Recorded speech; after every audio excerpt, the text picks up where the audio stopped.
Hey everybody, just wanted to give an update on Flight 2000. It's working. It's got a couple of little things I need to fix. It needs new flipper buttons. These are super sticky. I need to line up the plunger. There's a few little things, but I wanted to show a couple of things on this. I'm gonna stream it tonight. I'm gonna get these things finished up, and I plan to stream tonight on our Twitch channel. But there was a couple things that I tried a new thing. I've had a lot of people ask, hey, can you make more Yopsicle colors? And as you can see, we've got some nice different colors here. And Yopsicle colors is hard, finding the right LEDs, and then they go out of stock, and some of the prices for the LED, the raw LED itself, is ridiculous. But I'm gonna show you how I did that. It's cheap, and you got every color in the world available to you. And this looks better in person than it does kind of on the video. It's more saturated. I don't know. But anyway, yeah, I'm gonna raise the deck, and we'll take a look underneath. I'm not gonna play it yet. I'll play it on stream tonight. I can tell you that it plays extremely fast.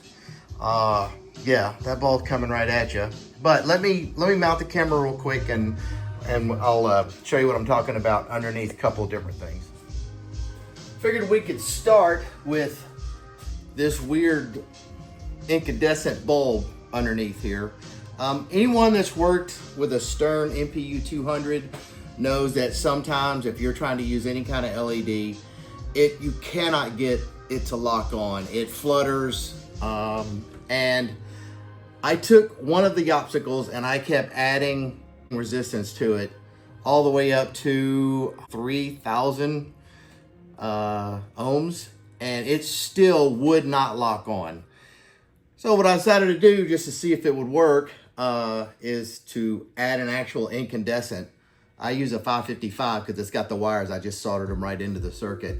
And guess what? It works perfect now.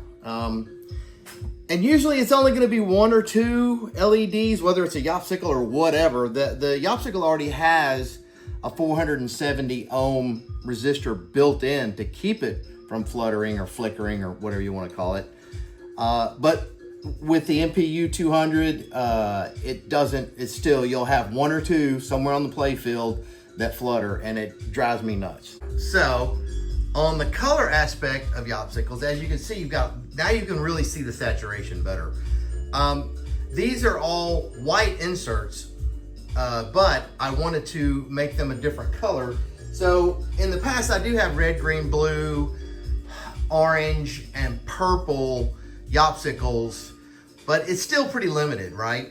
So what I did is I got on Amazon and I ordered some photographic gels. And what those are, and it was like $15. You can see these here. So you've got all these different colors that come with it. You got yellows and oranges and pinks and greens and reds and dark blues and purples. And so for 15 or 20 bucks, and what you do is just cut a couple of little strips out. They're not sticky or anything else, and it's not permanent.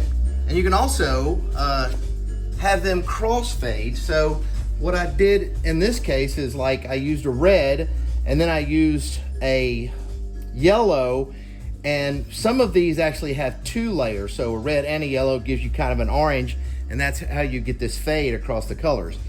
And all you have to do to mount it is loosen the screw, holding down the Yopsicle, and place the strip underneath it and tighten it down, and it's not going anywhere. That will hold it right in place. So for you guys that are looking for more color, also if you'll use a cool these are all warm. I tend to use warm Yopsicles, but if you'll use a cool Yopsicle, you'll get more pop even from the color. So you could use warm on your other whites if you wanted to do that, and then just use a cool Yopsicle over any color gels that you might use. Anyway, just an idea. And I hope some of you guys will join me tonight on stream as we play the game and kind of go over some of the rules of Flight 2000. I'll be really excited to get this one to the bar. It should be in the tournament this coming Tuesday. And thanks for hanging out, and hopefully see some of you guys tonight.